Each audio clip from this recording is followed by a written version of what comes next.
This episode brought to you by the following patrons: Heather, Min, Jason, Madeline, Alyssa, Laura, Jeremy with the laser eyes, Allie, Kristen, and Tia. But because it's that special time of the month, we get to shout out our You Can Get It level sponsors, and they are Ghislaine, Vanessa, Heather, Kathy, Nikki, Knitting Menace, Spooky Lime Pie, Renee, Grace, Sean, Dr. Voorhees, MD, Amelia, Aaron, Irene, Naomi, Brex, Laura Lubu, Cameron, Kaylee, Unintentionally Badass, a.k.a. Jennifer, and Isaac. And all the patrons want you to know you're loved, you're listened to, and you're a valuable member of this awesome horror virgin community. And if you want to hang out with us and chat about Krampus, we'll be hanging out in, I'll just say, the Facebook group where we all day, all the time, but also in the Reddit that I have been hanging out a lot in recently. So check out those places for more of us. I struggled to concentrate for the last few minutes of this movie because all I could think of was this. Follow!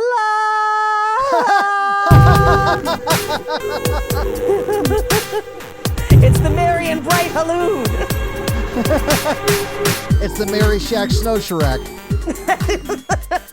I don't even think I can say those words. Thank you for tuning into Horror Virgin. I'm Paige. And I'm your Quizak Sadarok Todd, which means I don't like scary movies, but you guys make me watch them. And this week, when I say you guys, I mean you guys, because Correct. The listener request forced us to either A, rewatch, or B, watch for possibly the first time, Paige. Yes. The movie Krampus. This is a rare event where this is one that I've done an episode on, but it was back when you sounded different. Mm-hmm. But when was the first time you saw this movie? Today. I just finished watching it in time to make that Dune joke. Right on time. I wish they had the balls to show us the snow worm's face. Like, I wanted that so bad. Yeah. Right? Yeah. The snow halud. The snow halud, because the character design in this is like bonkers, and I kind of love the character design. I don't love a lot of the rest of the movie, but like the character design, they fucking nail. I don't know. I think Krampus needs to like learn how to shut a mouth a little bit. Like it's just one static mouth open, agape kind of thing. Well, and here's what I realized, because I was looking at it, I was like, that's unsettling. And then I looked closer and realized that was like a mask of Santa's dead face, but somehow the teeth were still connected. And I'm like, that's not how mouths work. Was it a mask of dead Santa's face? Yes, because the eyes are really deep, and then you can see there's like a layer, and then there were eyes behind it. So like, it's like somebody was wearing a mask of Santa's dead face, which again, for the symbolism and for the creature design, not mad at it. What a choice. Yeah, you kind of made me like a thing I didn't like. Right? Just by saying a magical sentence. Like, how did you do? Yeah, like if that is the case and Krampus is somewhere underneath dead Santa's face that he has like Hannibal Lectered onto his face, yes, please. Here for that. Let me see if I can pull up an image and we can look further. I watched it tonight too. I mean, I know what he looked like, but I don't remember seeing a face behind the face. I feel like we're getting into like conspiracy theory talk right now. Hang on. Oh yeah. He's actually wearing a flesh mask to appear more like Santa Claus, or as an insult to Santa. Well, I hope we get a prequel to discover how we got that. It's just him and David Harbour fighting it out. Okay, yeah. This is what informed my opinion here. I'm going to share my screen really quick. Do it. Okay, so like right here, because that looks almost like a deer's eye, and like we know that Krampus has hooves and the horns and stuff, but it looks like this is like you pluck somebody's eyes out and he's like wearing a mask over it and they don't quite fit right. But then how do you get these lines of like when he's like gesturing and whatever? I don't know. Maybe the deer underneath the mask is like controlling the eyebrows. Maybe. Anyway, that was what I saw with my eyeballs behind my Paige mask. I honestly loved that reading of it, and it does look like that. I think you're right. So yeah, 100% that makes sense. This is my second time watching that. Still didn't realize it. It's not lit very well. Well, fair. We did this a long time ago, and I remembered very little of it. Like when Beth dies or is taken or whatever. I mean, this movie ends like St. Elsewhere, so they're dead. They're just in this snow globe, right? So like it doesn't matter. But like when she dies underneath that truck, I was like, shit, they killed the main family's daughter in the first 10 minutes? Good God. Right. So like I didn't remember much from this movie. But I remember like thinking parts of it were scary and enjoying it because parts of it are really funny. There are some hilarious things that happen in this movie for sure. Yeah, and it's Adam Scott. It's like not Clark Griswold's brother-in-law. Right. So David Koechner, like he's like, oh, it's that guy. Right. But whenever I see him, I'm like, oh, this guy's going to be like this idiot imbecile with a heart of gold always, and I'm here for it. So I do enjoy parts of the movie. I didn't really find it as scary this time because I think I kind of knew. Sure. You know, have you read the book, The Body Keeps the Score page? Yes. So like, even though I don't remember the jump scares, like my body remembers. So like, it prepares me for it. So like, it was all right. It was all right. I only read sections of a blog about that book. So forgive me if I'm paraphrasing or whatever. You mean an ex-girlfriend didn't hand it to you across the table at a coffee date? I did have one thrown at me. I did have a copy of that. But honestly, it was just random. It was a guy threw it at me. Okay. All right. And in fairness, I wasn't the intended target. Paige, you know what okay, this is not specifically for this movie, but this movie does make reference to the fact that like the modern Santa Claus that we think about. Yes, was invented for Coca-Cola. Yeah, it's like a marketing campaign for Coca-Cola. Yes. And I was like, holy shit, cocaine must be amazing. If in order to like still sell Coca-Cola after removing the cocaine, you have to invent the modern concept of Christmas and Santa Claus. I know. That's how good cocaine must be, Paige. I honestly never want to do cocaine, but I don't know of a better sales pitch than that for cocaine. I mean, and here's the thing. To be clear, yes, St. Nicholas and many of the older European traditions and other Christmas traditions around the world existed, but... Oh, and they stole from that to make that... 100%. Yes, 100%. It's not like an original thought necessarily. No. Yeah. But the modern iconography of American Christmas, or Western Christmas, I will call it, was largely invented in post-war America in marketing conference rooms. And you know what? I fucking love that era of Christmas. I love that kitschy shit. Yeah. I just got back from being in Texas. And if I can give the Texans one compliment, only one, that they only seemed, wherever we went, to play mostly vintage Christmas music. Nothing modern, but it was all Bing Crosby and like the Andrews sister. Oh, like crooner Christmas shit. Yeah. Like Nat King Cole. Yes. And I was having a time. Now, was I mostly in antique stores? Also, yes. Well, that tracks, like literally and figuratively, like music tracks. That's what you're going to get and find in antique stores. Antique music. Yes, I found the cassette tape I've been looking for a year and a half. You know what? Good on you for your antiques and your antique music. Might even find it on Betamax. I looked. They did not. But all of this to say, yes, that all of those modern Christmas is all marketing. And you know what?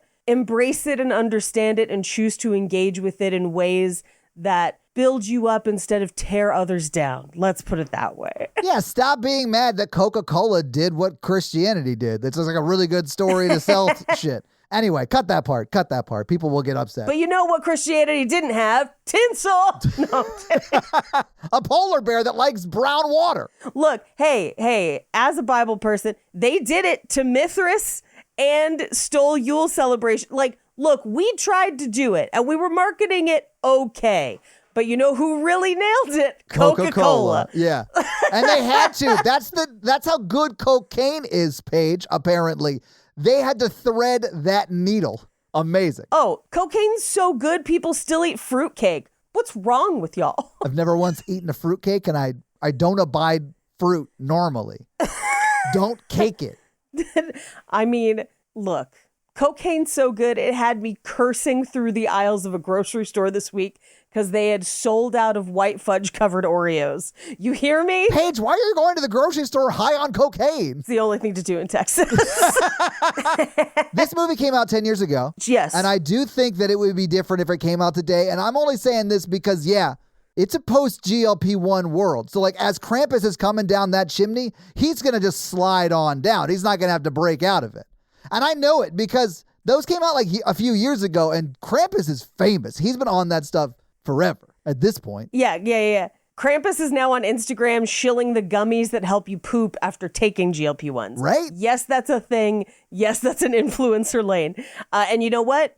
If GLP-1s are right for you, great. And I hope you have access to those gummies if you need them. Just a side question. If maybe I'm not on a GLP-1 but would be interested in those gummies for other constipation issues. Hey, I'm not stopping you. No, I'm just joking. They're an alarming color of green, at least from what I've seen on the gram, where I'm like, I bet that tastes like grass, and that's not what I want gummies to taste like. Well, sometimes it does, but the ones that taste bad are usually the best. Yeah. But if the bad tasting good gummies are what your main gummy source is, I feel like GLP-1s might not be for you, dog. I feel like you should try pizza rolls. That might be more your lane. It is. Just munchy-wise.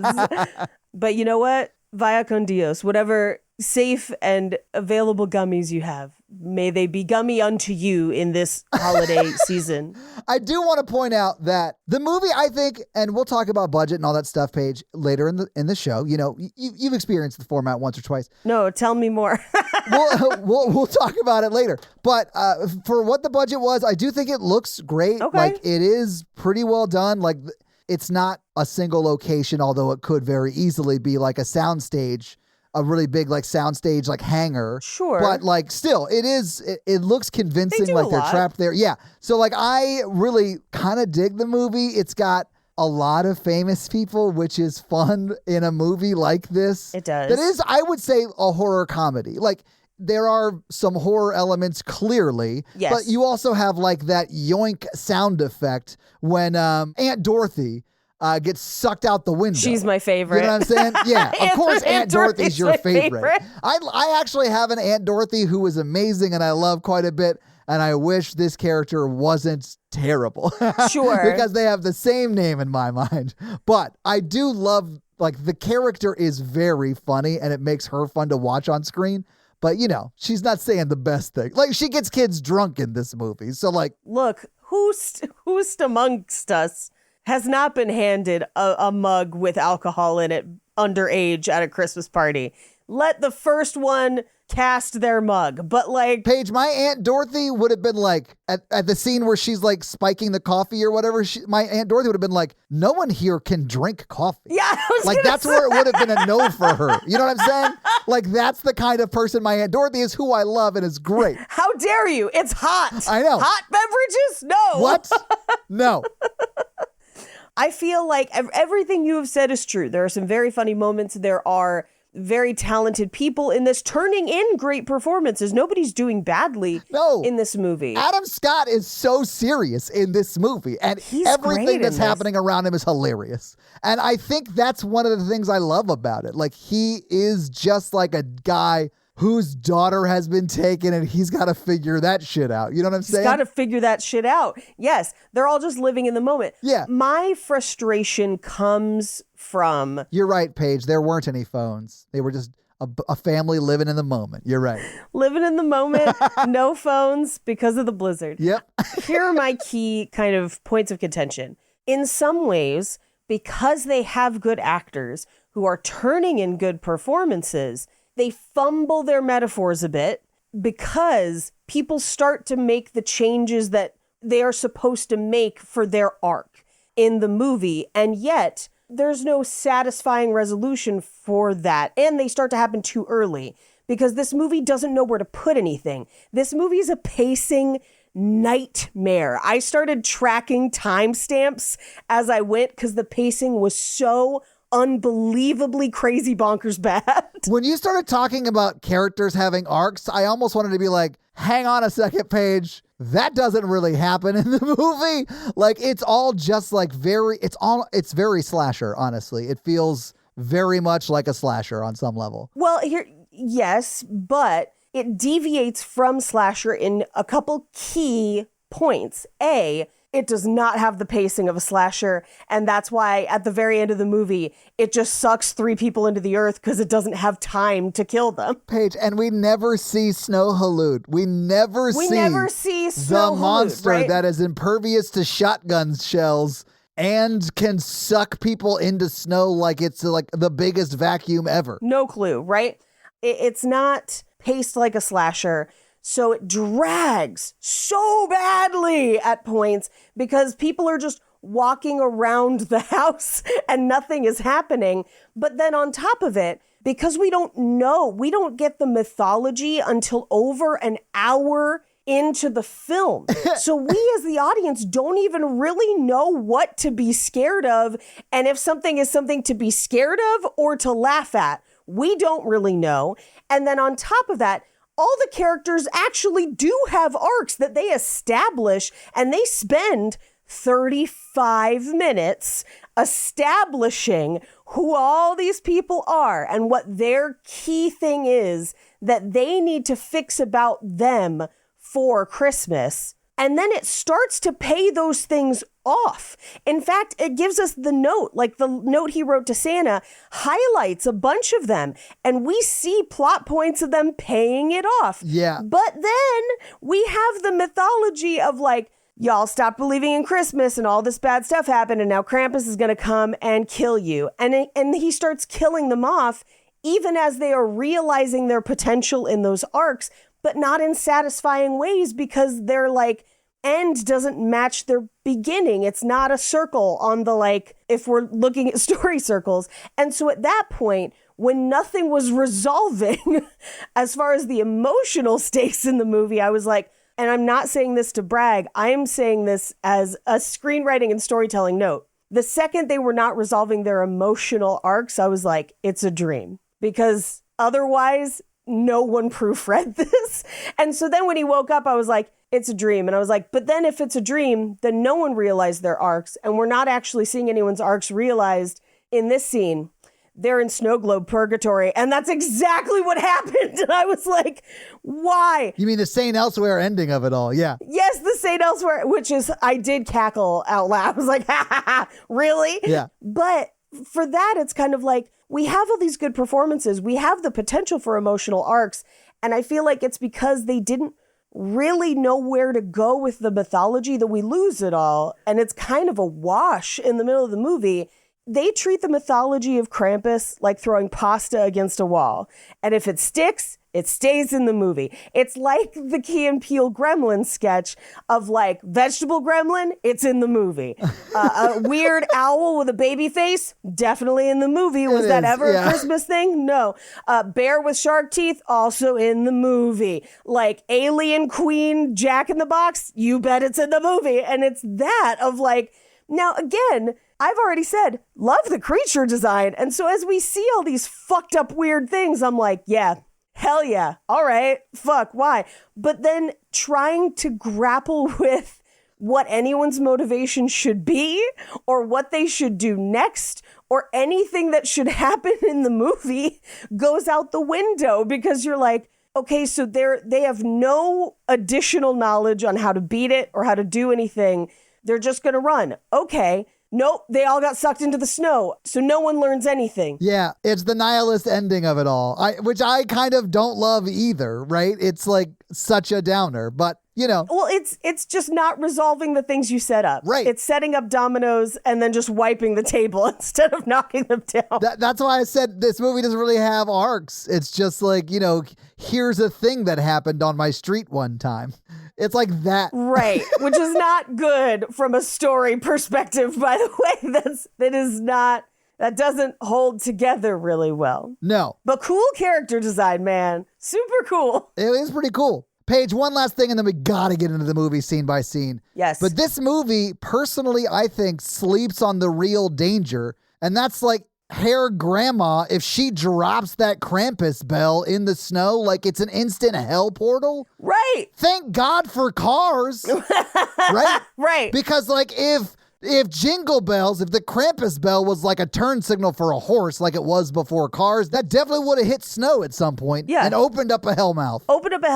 Which I do think lends credence to my idea that Krampus is a demon wearing Santa's skin. I think you effectively convinced me of that, and perhaps a listener or two. There you go. But maybe we should walk them through this movie scene by scene. Great. So Sammy pulls up to the house with a broken guitar. No, that is a much better movie. I'll just say it. It's a much better movie. Snubbed. Anyway, we open on a montage of Black Friday shopping fights, and I couldn't be happier. I felt like, okay, maybe this is just because we've seen it a few times in these movies this year specifically, but seeing a stampede at a store opening feels so 2010 to me. Like, I'm sure it might still happen or whatever, but like, do people even shop anymore? Like, with this economy? I know, right? I think both pandemic and poverty changed us, and we're like, Right? I'm not getting up at 3 a.m. Yeah, absolutely not. Not when I could stay home with hot cocoa and watch Heated Rivalry. Like, come on now. I ain't getting out there. No, but do I love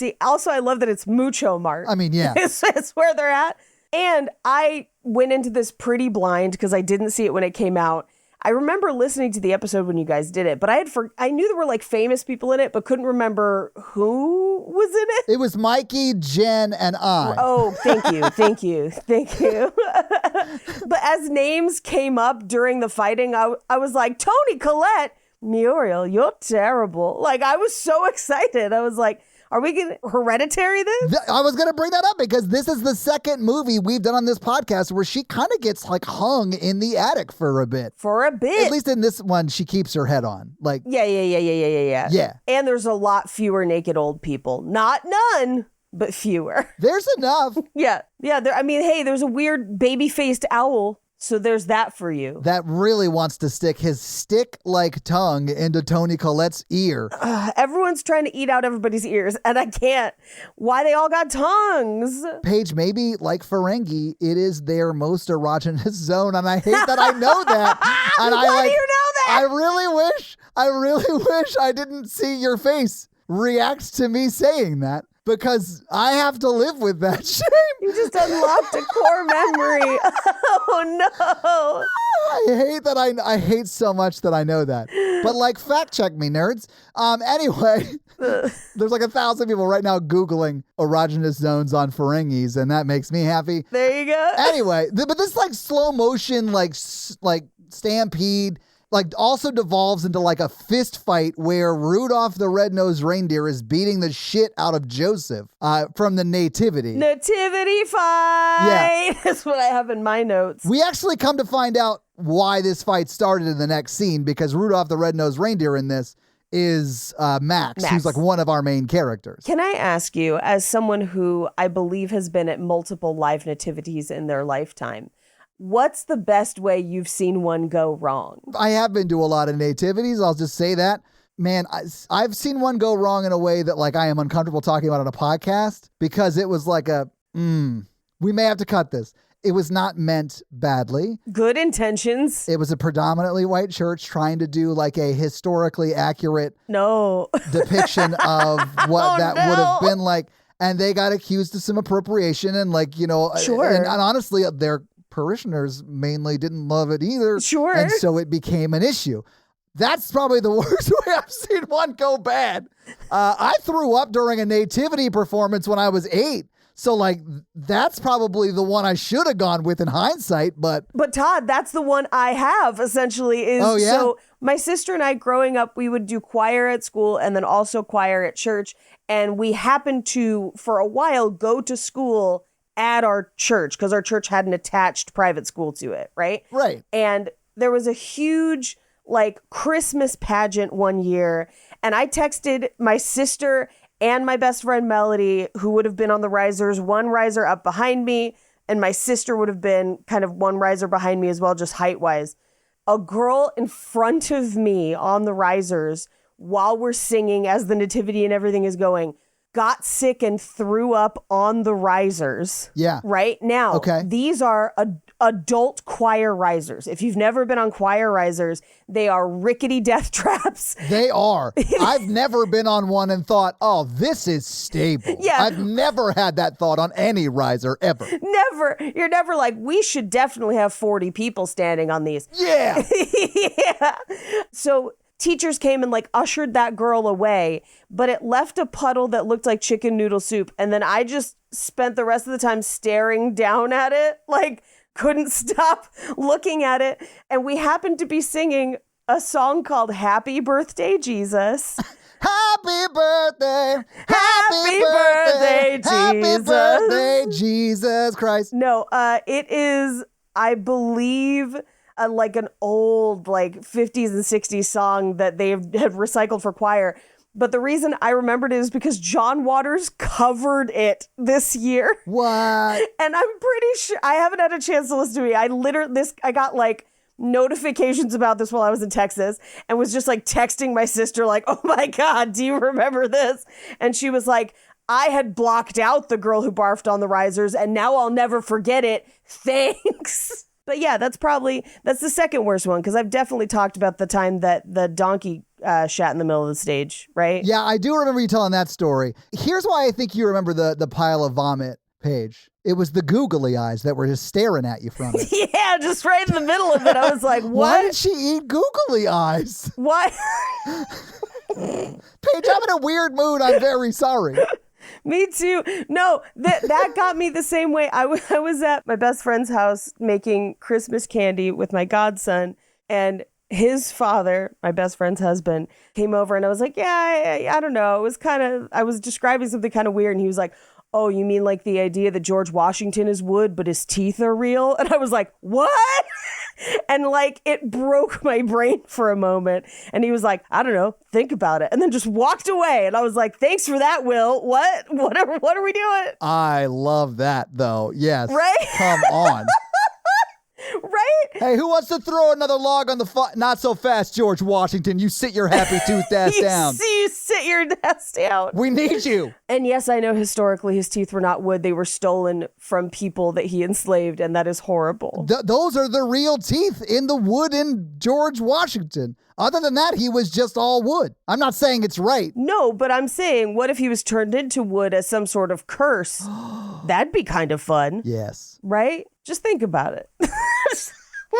I'm also in a weird mood. I'm very tired. I don't know what time zone it is. And I have eaten nothing but fried for like a week. Yeah, you've been in Texas. But Paige, it makes sense because, you know, the famous painting where everyone piles into George Washington and they paddle across the Delaware. And they paddle him across the Delaware. Paige, we got to move on. We haven't even got to the first scene. We're just in the slow motion, like celebration of the Christmas spirit or whatever. Sure, but I'm pretty sure he was pined because he's definitely naughty. Oh, yeah.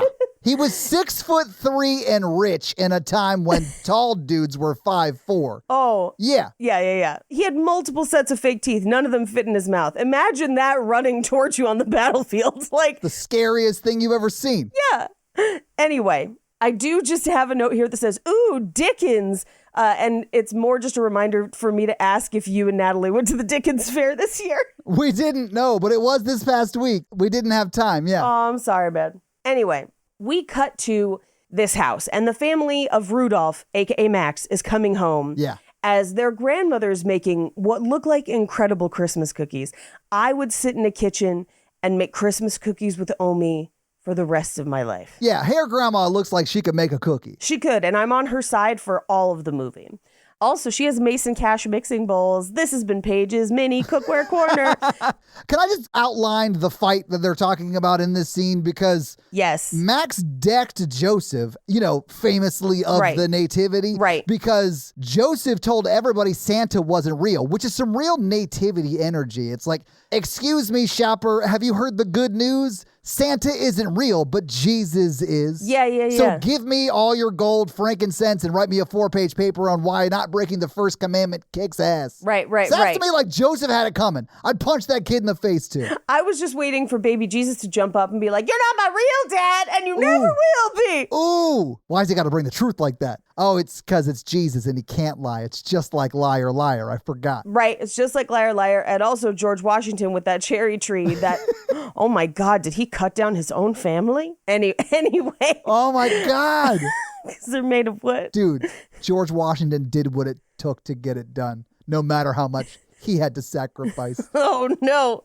Anyway, Rudolph didn't want him spoiling it for the first graders. Right. Now, I definitely also got in trouble for telling kids that Santa wasn't real, but Paige, what, you? what, me? I can totally picture that. I was their same age, if it helps at all. I wasn't like an older kid doing it to younger kids. I was also a younger kid. I was like, that's not real. Our parents buy us those presents. Because my parents refused to do Santa. Pretty much what I learned is Paige is a buzzkill because, like, she knows what a receipt looks like and can, I know what receipts are. remember what was on it on Christmas morning. This has been an ongoing thing in our family where my parents didn't do Santa, but my grandmother, who has since passed, insisted on doing Santa. And like would hear none of the, she's owned me a little bit in this. Right. But it was almost, I don't know if it was like a point of contention between her and my parents, but when we'd go to her house on Christmas morning, she would be like, from Santa. And I'd be like, why is it in your handwriting? Because he told me to write it. Yes, 100%. But Santa told me to write it. Yeah. Now shut your mouth or you'll get coal in your stocking. Yeah. Yes. Not that sweet, sweet Coke. And you can decide whether I meant the drink or the no sugar, my friend. You can decide. It was your grandma. I don't know. Yeah. You knew her better than I did. Either way, it's snowing. This is the grandma who, and this could have potentially been the dementia talking, referred to us as shitbirds. Lovingly, of course. Of course. Yeah. We loved her dearly. Yeah. Anyway, Rudolph punched Joseph because he was ruining Christmas for the first graders. Right. And this is also where we reveal that Max, who seems a little too old to believe in Santa, at least between him and his grandmother, still believes in Santa. I think the grandma believes in Krampus. I think she knows what's going down with that.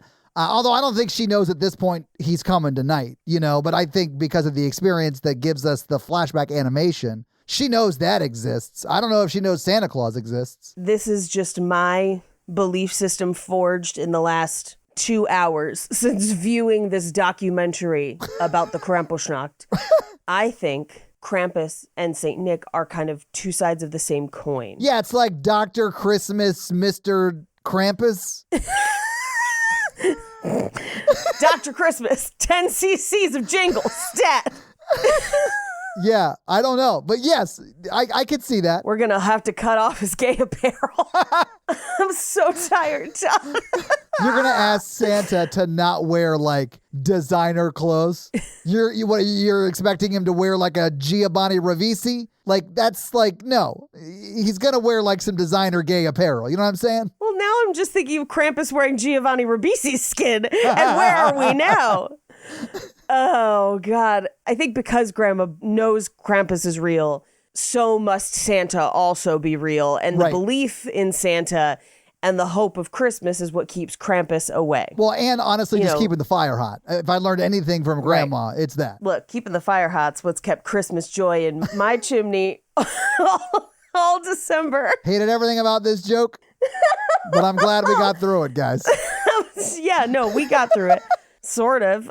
Anyway, I do like that this movie doesn't necessarily come down one side or the other on who is, air quotes, the worst. It kind of gives everyone a reason why they have let Christmas cheer disappear. I think it would be very easy to paint the cousins as just like, especially in 2015, because that was Trump's first run.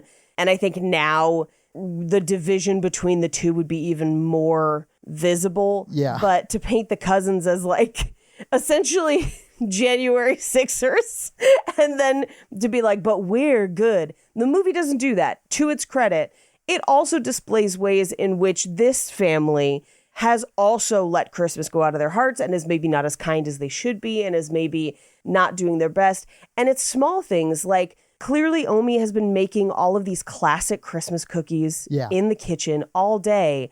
And then Toni Collette walks in and is like, oh, you don't have to do that. I bought cookies. And it's like, you're missing the whole point. The point is to like spend time and do things with people that you love. That's the point. Or for people that you love, because the whole family was gone while she was doing all that. But yeah. Right. Exactly. But this is also where we see that Adam Scott is not traveling, but he's also still working. Yeah. So he's not really present in the moment. He does mention that he does travel a lot for work, though. Right. And Beth is kind of overhanging with her little brother. She's kind of joining in on some of the mocking of him still believing in Santa. And we find out that the cousins are about to arrive. Yeah. But before that happens, Max and Omi have a little moment. Now, it also seems like Max and Adam Scott are the only two that speak German, that understand what Omi says. No one else, I guess, bothered to learn. No idea. No clue. I kind of got the vibe that like Hair Grandma and Adam Scott's, I guess that's his mom. That's his mom. Right? Yeah. So like he came over at like 6 and she was older. Right. And just prefers to speak German. So she speaks German to her son. And like Max does understand it more or less. Right. I don't think we ever hear Max speak it. Only once or twice. But he does sort of translate for the audience sometimes. Yeah. But Adam Scott just speaks it to his mom. Adam Scott speaks it. Max speaks it back to her once. Okay. But it's to like reiterate a word and be like, I don't know what that word is. And that's when Aunt Dorothy is like, she means we're fucked. Yeah, Like, yeah, that's right. That's right. That's whatever she said, that's what it means. But he basically goes to Omi and he's like, I did write the letter. I have to finish it, but I have it and I'll continue to do it. Basically reinforcing that like the two of them kind of believe still. Yeah. But we cut to Toni Collette hanging up the photo they just took at the mall with Santa. And Santa's like leering at Beth. Yeah. And it's so upsetting. It's not a photo you'd want to hang up. I mean, unless you're like showing the police before they take it for evidence. Right. It's similar to the one my sister and I have where we were 16 and 18 and there's a prominent piece of food in Santa's beard. What? Yeah, my parents thought it would be funny to make us go take pictures with Santa as a 16 and an 18-year-old sitting on his lap, whole nine. We probably broke that man's legs. And as we're sitting there in the, like, they're taking the photo, Santa had clearly just gotten back from lunch and he had a real beard and there was just like a chunk of food in it. And it's like a core memory for my sister and I, and you can see it in the photo. I haven't seen said photo, but I think that your dad might have been right. I bet it is funny. Oh, it's hilarious. Yeah. It was funny before the food, and then the food just made it funnier. Yeah, it heightened it. Yes. But in this one, Santa's leering. And we then immediately cut to the cousins invade. Yeah. And they are literally from two different worlds. Yes. And I mean, hey, we've all got family from all over. Yep. I feel like one of the things this movie actually does really well is that while some of their behavior seems hyperbolic, I feel like if you live in America, you can find one of these family members that you're like, yeah, I got one of those. Oh, yeah. Couple of them. Yeah. Yeah. But in order, we've got the first one that comes in is Howie Jr., essentially, who is like the young boy who does not speak in this movie, by the way. No, and every time we see him, he's eating something. I like felt bad for the actor, kind of. Yes. We meet Howie Sr., David Koechner, Yes. who barges in, breaks stuff or whatever, but hands Toni Collette a casserole that honestly looked incredible. I was like, I don't know what's in that dish, but that sounds great. They drop presents, they break them. We meet her sister, Aunt Linda, who is kind of just passive and kind of lets everybody walk all over her. She's just kind of exhausted. Yeah. I mean, she is like a stay-at-home mom who has got a lot of kids, so she's tired. Yes. She has a very hard job. Yes. That probably is not super acknowledged by David Koechner. Not at all. We then meet Jordan and Stevie, who are I believe, fraternal twin sisters. Yeah. Or at least very close in age twin sisters. And it is implied that David Koechner really wanted boys. And so they are in hunting gear and sports jerseys. Well, it's also Stevie and Jordan, which could go either way. Could go either way. Yeah. I'm going to say there's no wrong way to be a lady. Yeah. If you want to be a lady in hunting gear, be a lady in whatever. But it seems to be kind of a sore subject later when Beth launches it at them as an insult later, which is kind of really mean. But yeah, they all come in and then realize they've left the baby in the car. Uh-huh. Yeah. And on top of that, they have brought along their bulldog and Aunt Dorothy. Which is a problem because Aunt Dorothy is not Toni Collette's favorite, apparently. No, but here's what I will also say. If we're just having dinner or something and one extra person shows up, that's not the end of the world, although I would hope I have enough food, right? Sure, yeah. Like, depending on how I've planned. And you also hope that they wouldn't have as many notes about the free food they're eating off of the table that you spent hours preparing the food for. I would slap somebody. Yeah. When Toni Collette was like, shut your mouth in my kitchen, I was like, fuck yeah. Yeah. Eat a dick and go to fucking McDonald's if you don't like the food. You know what I'm saying? I have a note in my notes that just says, honestly, I'm on Toni Collette's side here. Yes. And it was that exact scene. But this is a multi-day trip where they're all staying at her house. And let me tell you this, I love pets. I love dogs. If you bring a dog without telling me, we have a problem. Because I want to make sure that that dog can safely be where we're at, right?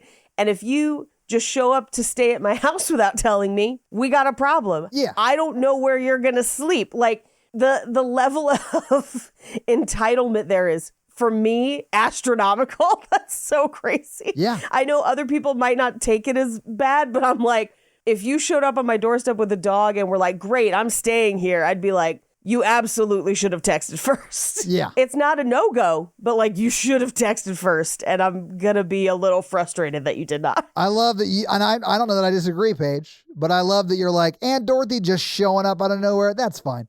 But a dog, listen, you gotta text me beforehand. You gotta. I have a cat. I have a responsibility to keep that cat safe. I know. I don't think Aunt Dorothy's gonna like come after your cat with a fork. She's not Alf.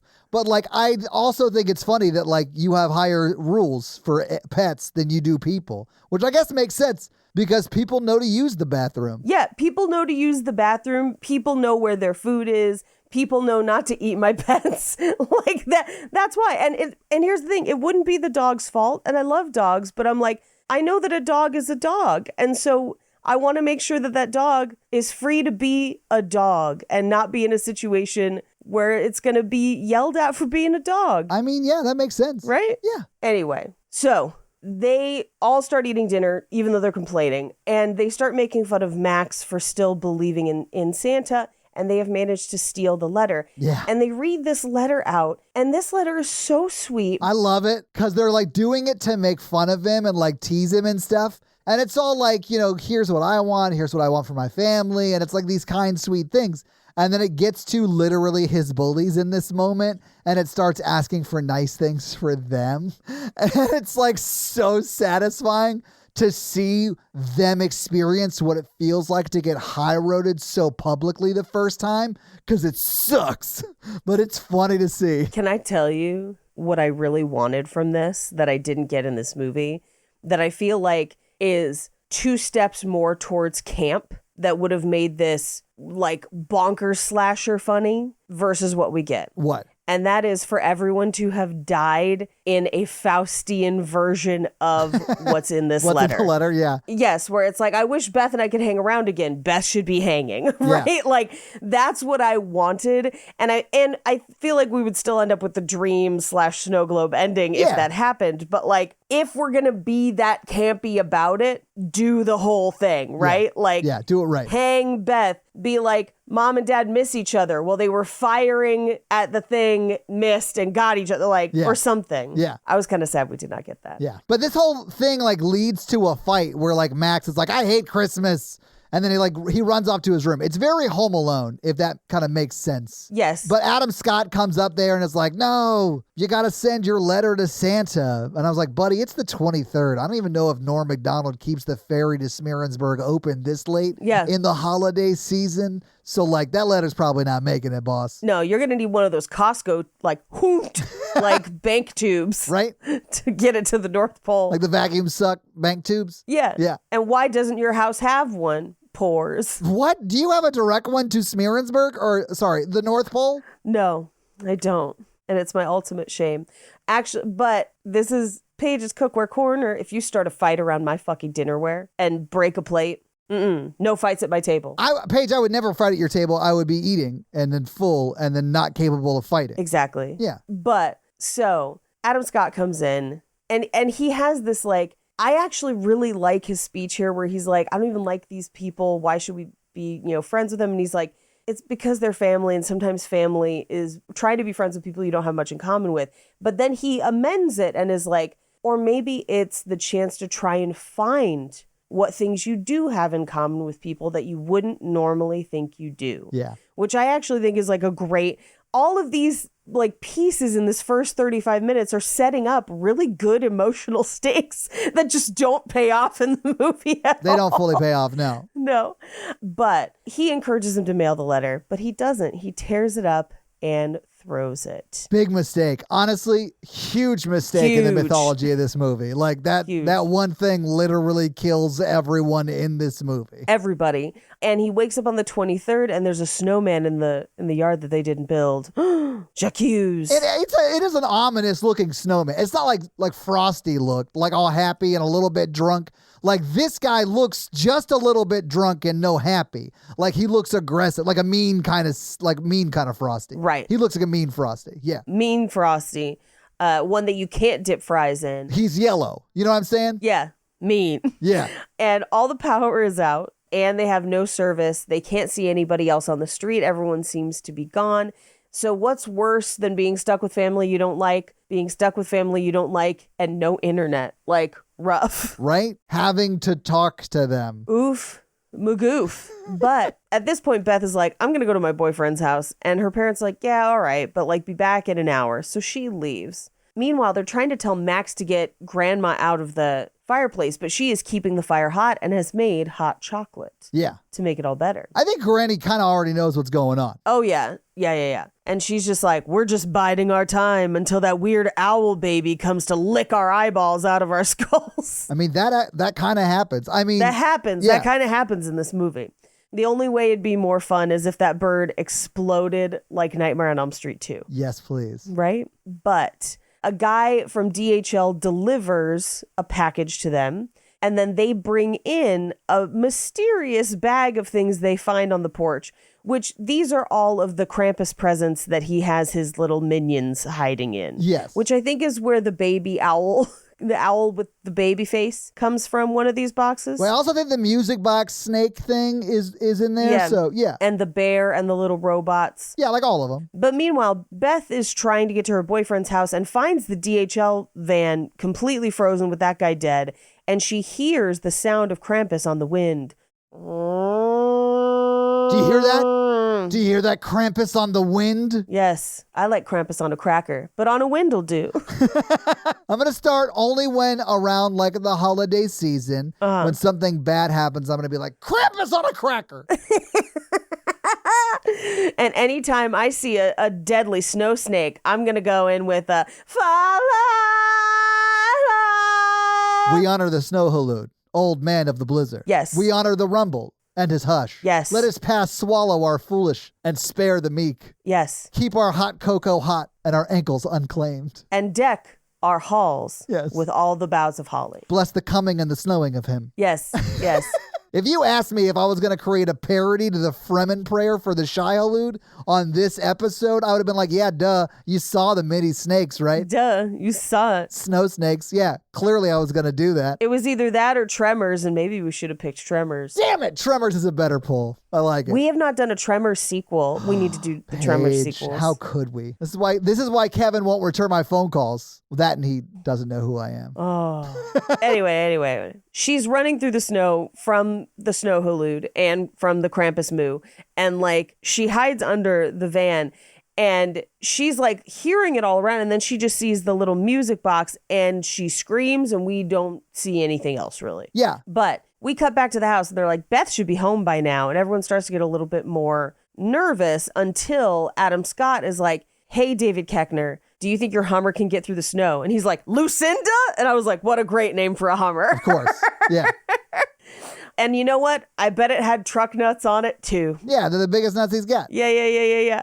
But so he brings the shotgun and they're going to go out into the snow to try and find Beth. I love that like they try and like make Adam Scott seem like a sissy because he hands him this like big honking pistol. That's not the official title of that pistol, by the way. But like it's a big gun for a pistol and he's like, oh, it's heavy. And he goes, yeah, it's my wife's. And I'm just like, oh my God, David, you're such a douche. But like, yeah, I kind of like love it too. It's like so funny to me, but it's a very douchey thing to say that way. It just made me laugh. I don't know. It's a funny moment. Oh man. But Omi is like, don't go out there. Right. Don't go out there. Maybe if we stay inside and drink hot chocolate and have Christmas time, he won't come, right? But they go anyway, and they come upon a snowplow with keys in it, but the windshield has been punched in.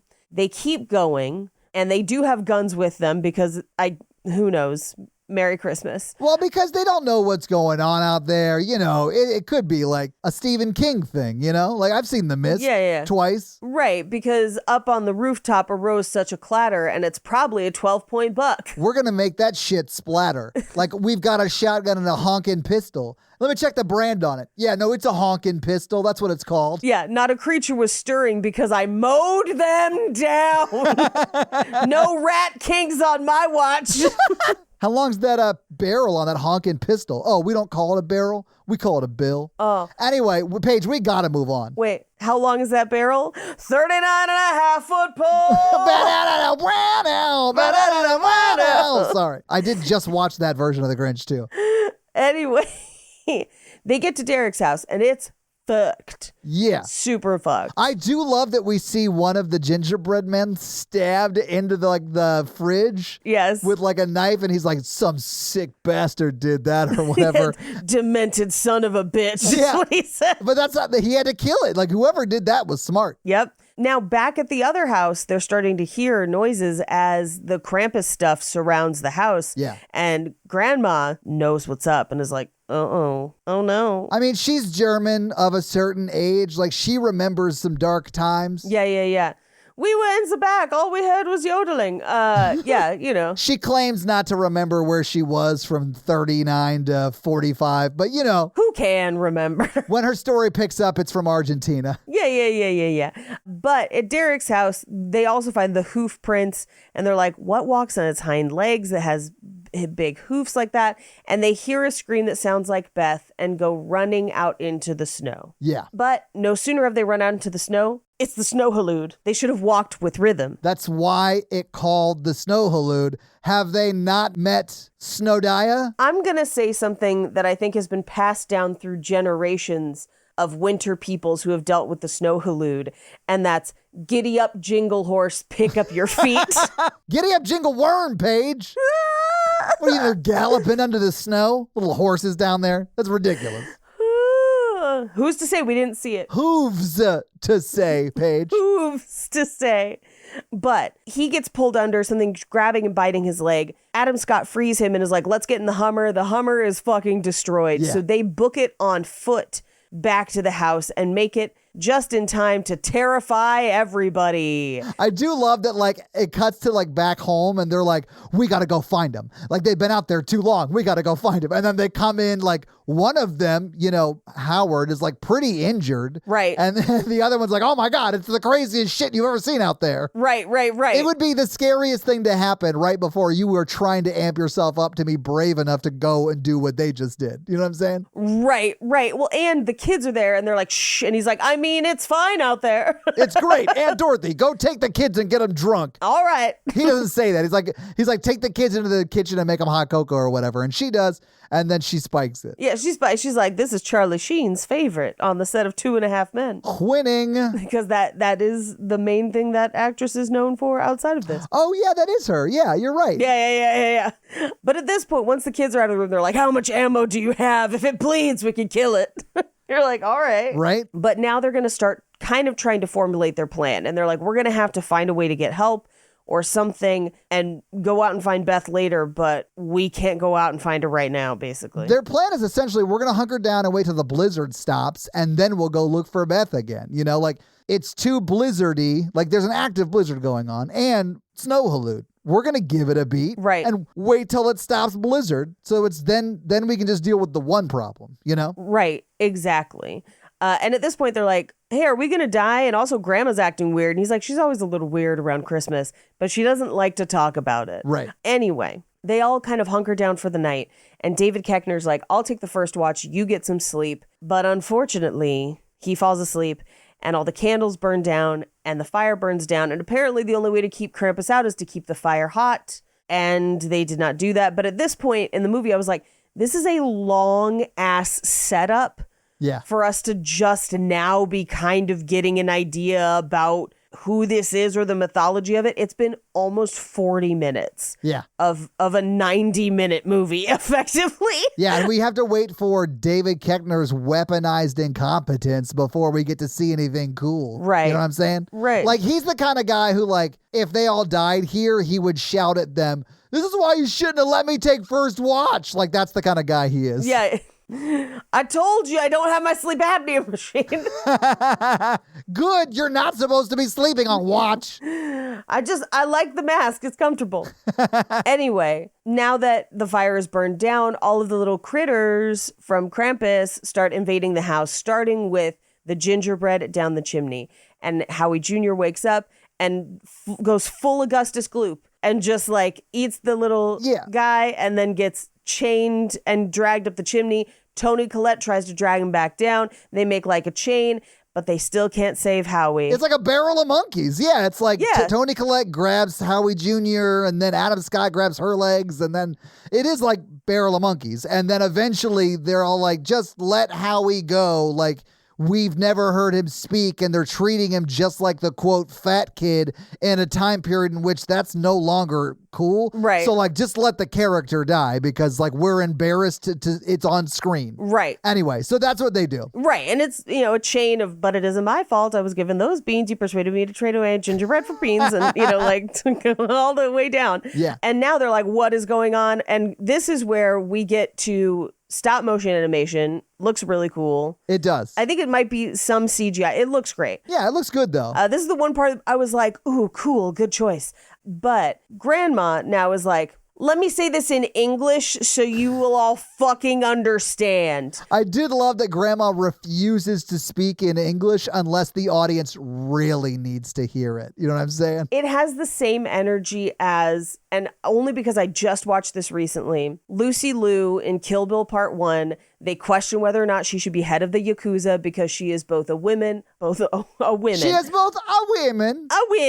And also both American and like Chinese, Japanese. She's multiracial. Yeah. And someone brings it up and she then stands up and slices that guy's head off, one head, and then holds it up and is like, let me tell you this in English so you'll fucking understand. And then has a translator be like, if either of those topics ever comes up again, I collect your fucking head. That's Grandma's energy in this scene of like, so if you don't believe in Santa, the goat man wearing the face of Saint Nicholas comes with all his little trickeries and collects your head. But it also, I do like that it kind of sets Grandma's story in history. Yes, it does. Yeah. Where Grandma grew up in post-war Germany. Yeah. Very, very poor. And because things were very bad, people had lost the spirit of Christmas. And so Krampus came to collect. Yeah. Yeah, basically, that's the story. But this is where it kind of introduces that he has like minions. But how much more fun would this be if they were just evil like the yellow minions? I mean, yeah, we kind of get a version of that with the gingerbread man. Like, a little bit. If they were just talking gibberish and then occasionally saying banana. Yeah, like I would have been like, oh, those are just minions. Falala. Falala. What's their favorite thing to eat, Paige? Falafel. But essentially, now everyone's like, you got the Krampus story. And Max is like, well, I believe that shit. And Toni Collette is like, I saw some shit up there, so I also believe the Krampus stuff. And Adam Scott is like, I guess. And then David Koechner's like, nah, I'm going to go shoot some stuff until I feel more like a man about it. And so he like basically tries to go outside, but Toni Collette is like, stay inside. I saw some shit. Yeah, he's injured. Like, his leg is bleeding. Right. It's not terrible. Like, he's not going to die because of it, but he's, like, limping around. Right. And at this point, they're like, okay, all the adults get in the room. We have a city map. We're going to make a plan. We're going to try and get the snowplow. We're going to plow our way, and then the car drives behind us. We're going to try and get to a city or something, or the mall that has a shelter. Yeah. At least to get out of the blizzard. Krampus or no, the blizzard will kill us too. It's kind of like the plan at the end of The Mist, except everyone dies. Oh, wait, no, it's this. Everyone dies in the mist. Never mind. The same. Yeah, it's the same. Yeah, okay, sorry. Yeah. Except Thomas Jane's not here. So like, and that crazy preacher lady's not here either. Actually, I just remembered Thomas Jane doesn't die at the end of that movie. Right. And it breaks my heart for that character. Oh my God. Spoiler alert for The Mist, guys. No! Yes. Yeah. Although my favorite is all the pictures of Kim Davis, who recently lost her suit to attempt to overturn marriage equality. All of the memes of her on like threads and Twitter just being like, go back to getting people killed in the mist. Like, that's pretty great. I'm like, yeah. Anyway, so they have a plan. But before they can enact that plan, the creatures in the presence from the bag they brought inside, they start to emerge, including the little jack-in-the-box and like just creepy shit. Yeah. I mean, the gingerbread men, because they kind of spread out because the girls, Stacy and Jordan, like one of them is taking the other one to the bathroom because she was too scared to go to herself. Right. And Aunt Dorothy clogged up the one downstairs. Right. So, but they hear what sounds like Beth's voice calling them into the attic. So they go into the attic. Right. And all of this is happening while other people are just about to discover Krampus's merry men, for lack of a better toy name. But like David Koechner's about to engage with the gingerbread men. And I guess everyone else goes upstairs to save Stacy and Stevie and Jordan. And that's where we meet the owl licker and a few other things. Yeah. So that's kind of like, but it's all happening at the same time. You know, we're cutting from each thing. Yeah. It's all happening at the same time. Essentially, the girls kind of disappear and scream. So all the adults run up to the attic where we see like the alien queen / Jack in the Box. Oh, it's like a snake. It is eating Jordan. Yeah. It's fully like unhinged. It's like predator jaw. Yeah. Right. It's not like a snake where it's only like one hinge. It's like the 3 hinge predator thing. And it's like shoving her shoes and like legs down its mouth when we see it. It's real Deborah Logan energy. Yeah, it's like, it's not delivery, it's Desjardins or whatever was the thing from that episode. Yeah. Yes. Meanwhile, David Koechner is fighting gingerbread men with a nail gun down in the kitchen. Why is there a nail gun in the kitchen? Never explained, don't know. I also think it's important to point out that the gingerbread men are the one using the nail gun. David Koechner's just getting either shot by nails, barely dodging them, or they're getting shot into the like cutting board he's holding in front of his face. Yes, but also we reveal Rosie the dog can eat the gingerbread men. And I was like, once you realize they're edible, everyone start eating them. Catch and eat them. Like, well, there's only 3 of them, but yes, I would catch and eat them. And I hate gingerbread. Right? But then I just want to read my notes verbatim for what's going on in the attic. Please. What the fuck is that? Like a baby with an owl, a baby-faced owl, and a bear? The fuck is that tongue-kissing thing? I think the bear is just a teddy bear that's in the attic. Sure. And I do think it's from the Krampus toy set, so like I don't think it pre-existed in the attic. And I think the owl angel thing is supposed to be like a tree topper. Oh. That's like an angel tree topper, but it's, like they'll have like flowery, or not flowery, but like feathery dresses on those types of things. Yeah. To give it more ethereal kind of a look. That's what I thought that was. Okay. But it looks more like an owl with the baby face licking Toni Collette. Right? And they all get kind of various forms of licked until Aunt Linda, and this is one of those other things of like Aunt Linda has been kind of walked all over. And in this scene, she like finds her strength of like, no, you will not take my other daughter. And she saves Stevie and shoots other people. It's like, we're getting these emotional arcs of like, yes, you are rooting for people. And then it just doesn't pay off. Yeah. Because everyone eventually runs downstairs. They send Rosie the dog up, and Rosie, I think, just gets eaten by that snake thing, but it falls through the ceiling. Yeah, can I just say how stupid that is? Like, you 3 adults just lost a fight to that. Right. Like, not to that one thing, but there are 3 things upstairs, right? And they send one 30-pound dog up to like do what 3 full-ass adults couldn't do. Of course that dog is dead. It's their fault. It's their fault. But Aunt Dorothy gets the gun, and she's like a sharpshooter, and she nails like a bunch of them, but not before, because she set the baby down to do it. Yeah. The snake thing gets the baby. Yeah. And drags it outside, which is not good. And so everyone's kind of running after the baby. Aunt Linda tries to run out after the baby, but David Koechner kind of holds her back. He runs out after the baby. Aunt Dorothy gets yoinked out after the baby. And at this point, I was like, is she riding the shy Halud? But no, I mean, she's just going to get eaten. Yeah. I mean, she's just sucked into the snow globe. It doesn't really talk about like how they get there. Right. And at this point, Grandma is like, oh shit, elves. and the elves show up. And I actually love the creature design of the elves. They're very kind of like old world evil and impish. And their masks are cool. Yeah, I really vibe. I was like, all right, shit. But then they never do anything. Yeah, they just kind of like show up and are like, dick around, kind of. Yeah. Ooh, they're like Krampus's hype men. They're like, oh, wait till Krampus gets here. You aren't ready for Krampus. I was about to say, they're like everyone in a Jackass scene who's not the person doing the stunt or Johnny Knoxville. Like, they're the other members of Jackass that are just there to watch the show, kind of. There's one moment with them I really love, though, and it's like as they're leaving the house, and then maybe, I don't know if it's the main one, but the one who like stands by the window and is like pointing at them. I was like, yes, hell yeah. That's like that Ghost of Christmas is yet to come point on lock right there. Like he's about to open his skirts and be like, this is famine and suffering. And you're like, oh God, this is the dark part of this play. Yeah. Yeah. It is. But they're like, all right, well, there's no wall to the house now, basically. We kind of have to go to the snowplow. That's our only choice. But they all go outside except Grandma, and she locks herself in the house with Krampus, which is hilarious because there's no wall. I know. And they try to get through that door for a good 30 seconds of runtime, and they could have just taken 15 seconds to walk through the window that's broken right next to them. I mean, you could have stepped in. Like, it wouldn't have been hard to walk in to where she was. Right. But they leave her behind. Yeah. Whatever. Because they're like, she wants to face him. She made her choices, guys. Yeah. She made her choices. And you think for a second, you're like, oh, okay, maybe she can beat him or something, or she's sacrificing herself, and that's the true meaning of her, something. But no, he just like tongues her face and a bag of toys kill her off screen. Yeah. But we cut to everyone else in the snow shooting at the shy Halud. The snow Halud. Yes. Apologies. Yes, please. Weirdest inner tubing trip ever. And they keep shooting. They're trying to make their way to the plow.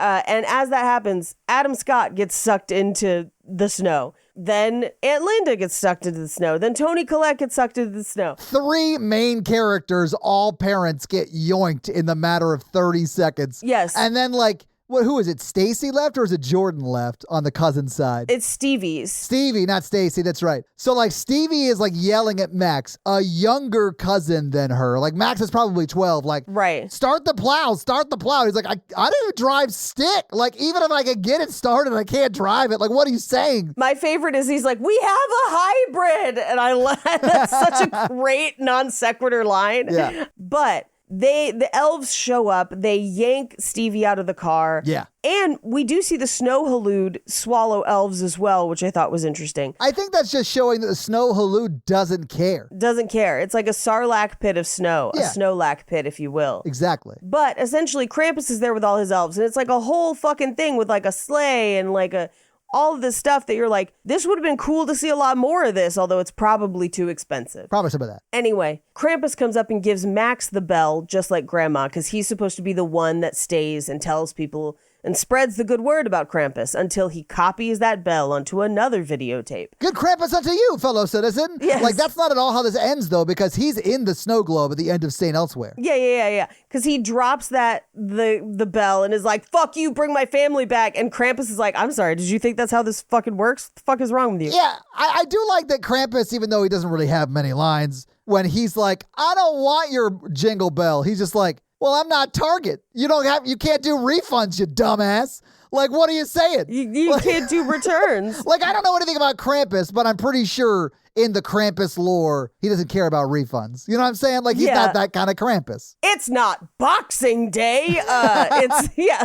And he just throws Stevie into the lava pit and then throws Max too. Yeah. And Max is like, I just want Christmas to be like it used to be, and then falls into the lava, revealing that it was what? A dream. Or that he was what? A golem. But Max runs to his window and does a full, like, you there, good boy. What day is it? Why, it's Christmas Day. Like that, moment, just like Dickens. When you asked what day was it in, like, your British accent, I wanted to respond with, what year? What year? What day is it? What year? Yeah. Why, it's Christmas Day, Kyle Reese. Just Kyle Reese shaking a, like, Middle English child. Yes. Well, Paige, now I really want a Kyle Reese where they really just made a mistake. And instead of sending him back to the 1980s, they sent him back to the 1880s. And he's just like trying to figure out a way to like get that lady gushed up 100 years from when he was sent back. I'm just picturing what day, what year? Well, it's Christmas Day. I'll get the biggest goose. Fuck that. Where's Sarah Connor? Sarah who? Like, Paige, there's a lane where we could connect Terminator at least to the Scarlet Letter. You know what I'm saying? Like, whose baby was that? Whose baby was that, Hester Prynne? Whose baby? And who made the like bubble cutout in the side of your hovel?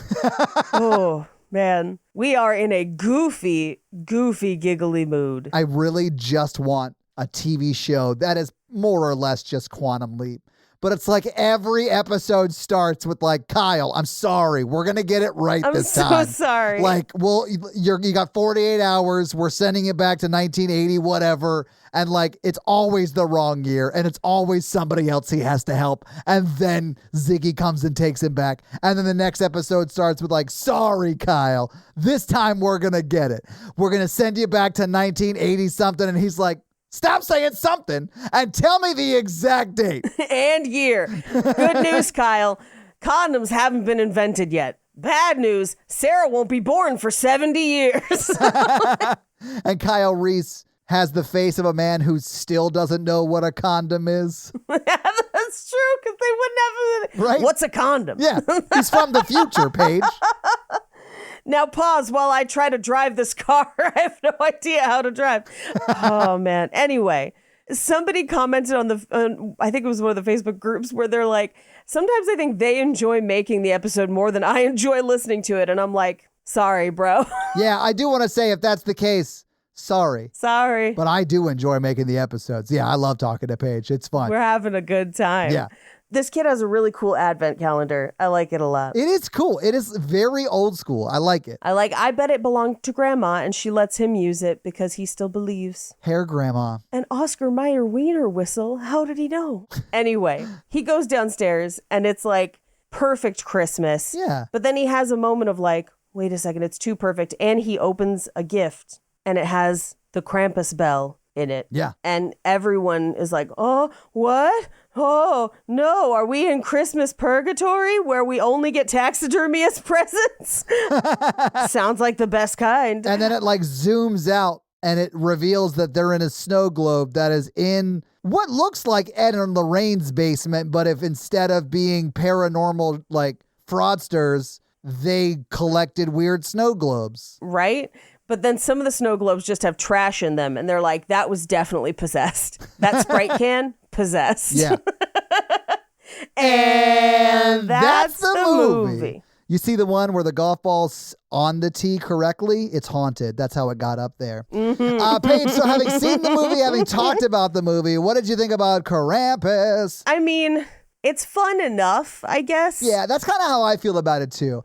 I don't hate it. Right. I didn't hate watching it again. Like, the funny moments are funny and I enjoy it. Sure. And there are some kind of cool, like the moment I talked about where the elf is pointing and stuff. Like, it's kind of cool. Right. So yeah, I kind of like it, but I also agree it's maybe not the best told story, you know? Right. I enjoyed hearkening the Herald Angels sing and like Yule, but in Dune font. Yeah, it's one of those ones I'd watch it again, I guess. And especially now that I know not to expect any of that to pay off, I might like it better. Yeah, like if someone let you know in the first 3 minutes, like, hey, don't invest in any of the characters because like it doesn't matter. I would have probably enjoyed it more because like everyone dies and nothing matters. But right, it doesn't make me hate the movie because the movie's kind of funny. Yeah, I mean, it makes me want a real, actual, scary A24 ass version of a Krampus movie, though. Yeah, but Dennis Villeneuve or whatever, the guy who makes Dune, is busy. Right. So we're not going to get that for a while. Yeah, but okay, but what's Robert Eggers up to? Or Guillermo del Toro? Give us a cool ass monster movie. I feel like Guillermo del Toro was very busy making Frankenstein until very recently. But I do think if anyone could do Snow Halud, that isn't Dennis Villeneuve. I probably butchered his last name, but the director, writer of the Dune movies, it would definitely be Guillermo del Toro. Like, I would want to see his Snow Halud for sure. I'd watch the fuck out of a Guillermo del Toro Krampus movie, 100%. Yeah. I would watch a Violent Night sequel of Krampus versus Santa. For sure. Yeah, get David Harbour in there for sure. Yeah, for sure. Krampus is played by the spirit of John Leguizamo after he turned into a pink mist in the chimney. Love it. Yeah. Love it. I'm here for that. Yeah. Or just voiced by David Spade playing the same character from Emperor's New Groove. Let's go. Paige, yes, people should watch this movie, but just know what it is going into it. You know what I'm saying? Like, it is a kind of silly Christmas horror comedy. Yes. I think your Tremors comparison is very close. You know what I'm saying? It's like kind of that. Christmas Tremors. Yeah, which I like Tremors. Like, there's no reason that can't be great. Trim the Tremors. Let's just watch Tremors around Christmas, guys. Let's just do that. I'm here for it. Put a Santa hat on the corner of your TV, and whenever it's on top of the worm, drink. But Paige, do you have any fun facts for us? I do. Well, here it is with your fun facts. Dead face Snowhood Santa fun mask, facts. fun facts. The film was supposed to release originally on November 25th, but got pushed back to the 4th of December to coincide with Krampusnacht, the traditional Austrian festival held on the 5th of December that celebrates the Krampus coming to punish naughty children. It is a huge part of Austrian and German folklore, and in Austria and southern Germany, they have Krampus runs where grown-up men dress up as Krampuses and parade through the city streets to scare children, ostensibly into good behavior. I have seen videos of that online. Me It too. does look pretty cool, and people's costumes do look like next level. I mean, some of them still look very homemade, which I think is cool, but like very, very well thought out, like awesome homemade kind of shit. It's awesome. They all, to me, kind of look like the Yeti on the Matterhorn at Disneyland, and I mean that as a compliment. Yeah. Like that's Disney level animatronics you're talking about. Like that is a compliment. Yeah. Yeah. Yes. The final design for the Krampus in this movie was distilled from various postcards and illustrations of the creature over the years. The visible breath in cold exteriors had to be done digitally, but the way they did that is by filming real people in freezers reading dialogue for the scenes and then isolating their breath and adding it optically into the shots, which is actually pretty cool. That is pretty cool. That's honestly a very practical way to do that. Yes. Because you're essentially just overlaying the breath part onto the film that already exists. That's kind of cool. Yep. But would be very painstaking. Like that would be very detailed, painstaking work. The opening sequence with the Black Friday fight, essentially, was shot on location in a single day in a department store in New Zealand with extras, which is pretty funny. I think it looks like that. Yeah. This is a deep cut, but Max's mom, Toni Collette, alludes to, quote, the noodle incident that estranged the family from a neighboring one. The noodle incident was often referred to but never explained in Calvin and Hobbes cartoon strips, and Krampus also leaves it unexplained. So it's a fun little Calvin and Hobbes Easter egg for you. That's funny. Yeah, that's great. One of the few notes they received multiple times from the studio was, cut back on the baby crying. But they did. There is not a ton of baby crying in this movie, to the point where... I was going to say, I don't remember that. No, and to the point where you kind of forget the baby's there a lot of the time. Yeah, I mean, the baby does cry at one point as kind of a plot point because Aunt Dorothy is quieting the baby, but that's really the only time I remember that. Right. So they probably did take that note, it sounds like. Yeah. Now, many of the elves and Krampus's minions are also real Christmas/winter folk figures in European culture, such as the Yule goat from Scandinavia, and some of the creatures with like Icelandic names that I'm not going to try to read. They're named after Icelandic Yule lads who are said to visit homes in each of the 13 nights before Christmas. They specifically made a point of having the film's first act be strictly a Christmas movie before having it turn towards horror and dark fantasy. I understand why they did that, but if they're going to do that, they need to shave 15 minutes off that first act and put it in your second or third act. Yeah. You can't really take it out because then the whole movie's 1:15, but you could have given it other places. Yeah. You could give it other places. I would give it to the very, very end and make some of those deaths more dramatic and earned. Yeah. If we're, going for slasher. I mean, you could do the Faustian bargain of it all. Exactly. Or the Faustian, tying of what their thing was in the letter. Yeah. When Adam Scott speaks German, he doesn't speak standard German, but an Austrian dialect of German. Krampus is most associated with Austria, and so that's the dialect that they chose. Cool. The film's storyboard artist was drawing David Koechner into the drawings before the actor had even been considered or cast, because in his mind, that's who the script sounded like. I mean, he has been around so long. Like, I bet the person who wrote this movie saw his face. You know, like, it's that kind of thing. Like, it is a role. If he wasn't playing, it'd be like, you know who would have done this really good? Like, it's that kind of role. Yeah. Grandma is the only person or character to refer to Krampus by name, which I think is really interesting. And Lolo Owen, who played Stevie, is Stefania Levy Owen, who played Beth's real-life younger sister. Oh, no shit. Yeah, so that's why they kind of look related. Yeah, they're cousins in this movie. Yeah. But that's cool. Okay. Yep. So the cookies that Grandma is making in the kitchen as we pan out from A Christmas Carol across the counter in the middle table are, I am going to butcher these, and I am sorry, vanilla Kipferl, Linzer cookies, and Christmas Stollen on the counter.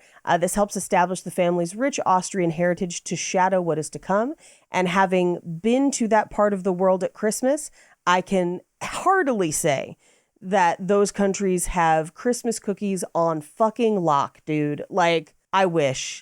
There are Christmas cookies I just dream about. And I'm like, someday when I go back to Germany and Austria and Switzerland at Christmas, I will eat these again. They're delicious. Lots of spiced cookies. Yeah, Christmas obviously would be a great time to be there. I would just love to visit that area. Go at Christmas. That's one of the places that Natalie and I want to go, yeah. Because you and Natalie are Christmas people. We are. Go at Christmas. You will love it. It is cold, but it's so fun. It's so cool. So the family, their last name is Engel. So Omi Engel, Tom Engel, Max Engel. The name Engel is the German word for angel, which hints at essentially their heritage, but also kind of refers in some ways to the grandmother's heritage as the person who tried to keep Christmas alive as kind of a counterpoint to Krampus. Yeah. Two of the gingerbread men are voiced by Seth Green and someone else that we won't bring up because of weird gations, but another voiceover artist. But so if they sounded familiar to you, that's because they are famous voiceover artists. Was he one of the Rick and Morty creators? I thought I heard that. Yeah. Yep. 95% of this movie was shot on a soundstage. That was my guess. Yeah. Okay. Yeah. Yeah. Mm-hmm. I'll end on this just because it's kind of fun. In a deleted scene, the fathers hear a blizzard warning on the radio in the car for the central Ohio area that covers Franklin County, Delaware County, Ramona Falls, and Warren Valley. While Franklin and Delaware counties are real and place the film somewhere in or near the greater Columbus metro area, Ramona Falls is really in Oregon, not Ohio, although it's possible the town was named after Ramona Grace Doherty, who's the director, Michael Doherty's mother. Oh, okay. Who passed during filming and to whom the film is dedicated. Warren Valley is the fictional town where Michael Doherty's Trick or Treat took place, which, have you guys done Trick or Treat? We have done Trick or Treat. Yeah, that's the one I mean. Yes. Back when I sounded different? Yeah. Yeah. But so it's kind of a nod to that as well. And those are your fun facts. Well, thank you for those fun facts page. Let's talk a little bit about box office. So what do you think the production budget was for Krampus in 2015? You keep saying it's low, and it's not super, super low. Yeah. But it's, for the star power in it, I thought it was low. Okay, then I'm going to say this maybe was done for 12 million. Yeah, so it's 15. Yeah. Okay, yeah, all right. But if you adjust that for inflation, that's roughly $20.5 million today. But it did, as you mentioned, come out the weekend of December 4th, 2015, and it was number 2 that weekend. It was beat by The Hunger Games Mockingjay Part 2. That had been out for 3 weeks and was still number 1. Krampus was number 2. The Good Dinosaur was 3. Number 4 was Creed. And number 5 was Spectre. Paige, what do you think Krampus brought in its opening weekend when it beat Creed and James Bond in Spectre? I mean, both fantastic movies. Creed is such a good movie. Yeah, and those movies had been out for a few weeks before Krampus beat them. But yeah. Sure. I'm going to say, because it's December 4th, so it's not quite like Christmas always has a huge weekend, but the weeks leading up, not as much. I'm going to say 11 million. So it actually made more than its budget back page. So the budget was 15. It made 16.2 in its opening weekend, which is great. It was second that opening weekend, as I mentioned. It was 5th in its second weekend and then 7th in its third. It fell to 13th on the Christmas weekend, but a bunch of movies also came out. So like that's not uncommon for movies that had been out before Christmas. It was in theaters for 3 more weeks for 7 weeks total. But what do you think it made domestically in the box office when Krampus was in theaters? You said it made 16? In its opening weekend, yes, ma'am. I'm going to say this tops out around $48 million. That's so close. It's $42 million, but that's so close, Paige. Well done. So yeah, it brought in $42 million domestically, and it's actually 42.7, but it also brought in 19 million internationally for a total of $61,700,000, which if you adjust that for inflation, that 61.7 million becomes $84.6 million.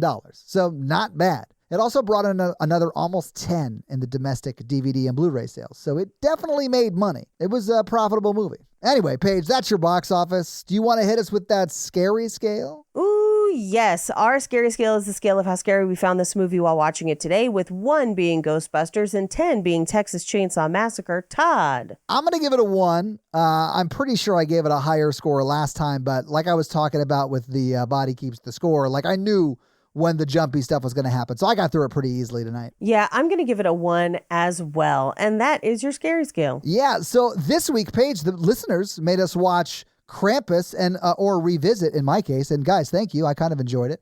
But next week, as we venture into, I believe, January, right? The next episode comes out in January. So yeah, what is our January theme gonna be, and what movie we gonna kick it off with? January, we almost always do New Year, new movies, and so we try to catch up on movies that came out that we didn't get a chance to see that have been new in the past year. So we're starting it off with Conjuring, Last Rites. Paige, slight caveat, there are 5 Mondays this December, so this is actually gonna come out December 29th. But, I mean, I think that's fine. Yeah. Our gift to you is Ed and Lorraine. Yeah. Our gift to you is another Conjuring movie where we're going to get a 5th episode this month. So we're going to do the Conjuring Last Rites next week. So that will be your homework, guys. So get that homework did. Yes. And do you have any reviews for us, Todd? I do. This week, I'm going to read one of our Spotify comments from the episode that came out this morning, which was Hot Fuzz, a movie close to Paige and I's hearts. I'll read this one from John Doe, if that is their real name. And they say, I made my wife watch this before we went to a friend's Catholic wedding. Every time the guest repeated after the priest, I leaned over and whispered, the greater good. The greater good. And we had tears streaming and we were trying to be quiet. Later, someone was telling my wife about some couple not respecting the ceremony. That is very funny. Love it. Paige, have you ever been at like a place where you shouldn't be laughing and something happens and you kind of get stuck in like what I call like a giggle loop where like you can't giggle? So the feedback of that hitting your body and you realizing it's not a place where you're allowed to laugh gets you in this giggle loop. Yep. Yeah. That happened to me at my brother's funeral. It was not the best. Anyway, if you want to have me read your Spotify comment or 5-star Apple review, leave us one of those things and I'll do just that. Is it because the truck came to the funeral? Yeah, but Paige, it's because she was pregnant. So guys, if you like this show but want to hear Paige and I talk about romantic comedies or just regular romantic movies, check out our other podcast. Some might call it a sister podcast called Romancing the Pod, where we do just that weekly. It's a lot like this show, but for romance and romantic comedies because Paige doesn't like them. So we make her watch them, just like you guys make me watch horror over here. But if you want to follow me, I am at Todd J. Awesome on all the social media. Paige is at Rampage Wesley on Instagram? Yes, and TikTok. And just Paige Wesley on Twitter, because you got that before some CEO lady and she wanted it, but you wouldn't give it back, and I respect you for that. Refuse. Also, Paige Suck it, other Paige Wesley. Paige is also on another podcast. It's great. You should check it out. It's called Cult Podcast with Armando Torres, who is a wonderful person. And guys, we got a P.O. box. So if you want to send us some love letters or whatever you might send to a P.O. box, it's actually not a P.O. box. It's like a regular street address. It's pretty awesome. It's 6688 Nolensville Road, number 108-34, Brentwood, Tennessee 37027. So send us some stuff. And if you want to support this show, go to Patreon at patreon.com/horrorvirgin, where there are a lot of great levels and a lot of great things. We do the Patreon shout outs at the beginning of every episode. We do listener requests, stuff like that, bonus episodes. So you'll be getting all of that content, plus episodes a day early with no ads, and who doesn't love that? So sign up for the Patreon and get a lot of great stuff. That's going to be it for us, you guys. I'm Paige. And I'm your horror virgin, Todd. Keep it ooky spooky. Yeah, have an amazing week, guys. Bye! This one was especially bonkers, nerds.